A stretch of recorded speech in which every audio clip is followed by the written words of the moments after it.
Azərbaycan Prezidenti cənab İlham Əliyev Mənzil məcəlləsinə olunan dəyişiklikləri təsdiq edib.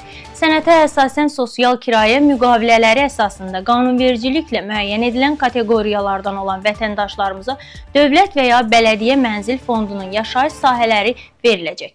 Bunu Milli Məclisin deputatı Vüqar Bayramov bildirib. Onun sözlərinə görə qanunvericiliyə əsasən dövlət dəstəyi ilə bir sıra ailələr pulsuz evə sahib olurlar.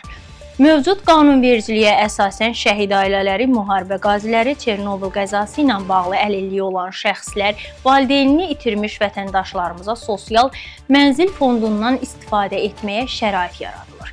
Yeni dəyişikliklərə yaşayış sahəsinə ehtiyacı olan ailələrin çoxaltı alınması, onların sosial kirayə müqaviləsi əsasında yaşayış sahələri ilə təmin edilməsi daxildir. Bu pulsuz mənzillərə əlçatanlığı daha da artıracaq. Yeni qaydaya əsasən Sosial Mənzil Məcəlləsinin 48-ci maddəsində dəyişikliklər təsdiqlənib. Bu, sosial kirayə müqaviləsi əsasında verilən yaşayış sahələri ilə bağlı maddədir. Qanuna əsasən vətəndaşlar sosial kirayə müqaviləsi əsasında Dövlət Mənzil Fondunun yaşayış sahəsini əldə etmək məqsədi ilə yalnız bir dəfə yaşayış sahələrinə ehtiyacı olan şəxs qismində uçota alına bilər.